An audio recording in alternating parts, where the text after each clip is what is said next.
collaborate with other our elective officials back in our countries, and with our governments and with capitals, regional commissions and other relief agencies and NGOs. One of the things that I think we need to also be aware of, and might be a lesson learned from last year, is the United Nations going in and came ashore last year. And let us not forget that the damage done, the lives lost, although because of some level of preparation, we did not lose as many lives as we could have lost, but one life lost is too many, and we lost in all of the islands. There were a number of persons who unfortunately lost their lives, and we cannot, and our level of preparedness will help. Very important, and we are very pleased that OCHA has joined with GRULAC and the member states to share ideas and listen, so that we can ourselves take information and share with our colleagues, and the preparation that seemed to exist back home from the discussions I have had and from the things you have said would help our countries in being better prepared for this season, which is already here, and which we are already beginning to see the effect of the hurricanes that are already coming up the coast. I'm happy to discuss and to raise questions and answer questions as we go forward. Thank you very much. Ambassador, thank you very much indeed. I'd like now to invite Joanne Passad, who, as I said earlier, is the Operational Director of STDMA, to talk to us. Joanne, over to you. Thank you, and good afternoon to everyone. Just a quick sound check. Can you hear me clearly? Yes. Loud and clear. Excellent. So first, thank you for having STDMA here at this forum. We are very happy to have the opportunity to present to the partner nations this afternoon, briefly on the lessons learned from the 2017 hurricane season, and then spend some time on the readiness activities that have been ongoing for several months now in this region at the regional level, and to some extent at the national level as well.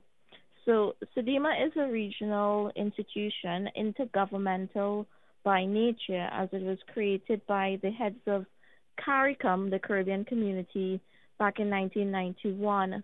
We have 18 participating states, just two short of the 20 CARICOM member states, those two being Bermuda and Cayman Islands, who are not yet officially STDMA member states. The coordinating unit of STDMA, where I work and where is currently based in Barbados, is the coordinating hub and acts as a secretariat for the overall STDMA system, which manages disaster management for the entire region. So our flagship approach for managing, or rather responding or providing response support to impacted countries, is referred to as the Regional Response Mechanism, and for short, the RRM. And that mechanism, of course, we are governed by basic principles, which include a respect for sovereignty, a regional solidarity, which proved to be a strength in our region last year and years prior, when it comes to countries supporting each other in times of crises. We comply with the international humanitarian standards of humanity, impartiality, neutrality, and independence as well. The RRM is very much dependent on national capacity and national strength, but it also incorporates regional and international partners, and that would reference CARICOM institutions as well as our UN partners in response. We do also have a number of response deployment teams, memoranda of understanding with the private sector, and of course a series of plans and procedures to operate Killer on 9 of the 18 SEDIMA participating states. The impact level being very different, and we had 5 education.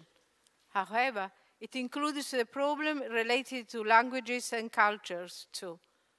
As a linguist, with an eye always open on communication and education, my concern has been directed to the hundreds of immigrant children, 6 to 10-year-olds, attending Italian elementary school. Most of the immigrants arriving in Italy come from Africa or Middle East countries, so their children speak Arabic.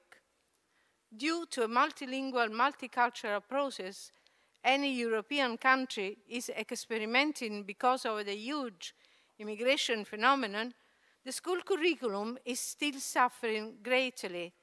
Since day, I decided to investigate this condition. So I entered a second elementary form, 6, 7-year-olds. In the classroom, there were 12 children, and 6 of them spoke Arabic. The headmaster told me that it was difficult to follow the prescribed educational program because the foreign children were not able to follow the teacher speaking all of the most important rights, education. Furthermore, the Arabian children had been isolated from the rest of the class. In order to solve this huge problem related to both integration and practical education, I offered my linguistic experience to the school, and I prepared a multilingual, multicultural schedule in which parents too were involved.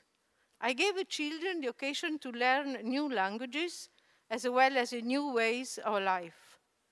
In other words, we tried to teach Arabic, English, and Italian. English was already part of the curriculum.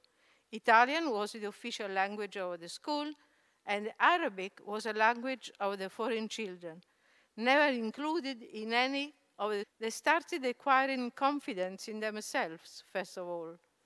I asked them to teach their Italian schoolmates their language and their culture, involving their parents to prepare some traditional food from their countries.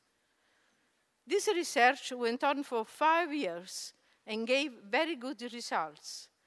The school in the province of Naples, the name of the village is Scafati, had the opportunity to enhance the learning of asylums from persecution, especially when elementary education shall be compulsory. My suggestion, in order to really apply those articles, is to increase the linguistic area of school curricula by adding the languages spoken by the foreign children. In so doing, we will really provide both education and integration. Anyway, we should consider that the learning of more than one language is a benefit for everyone, from childhood to senescence. Thank you very much. Thank you.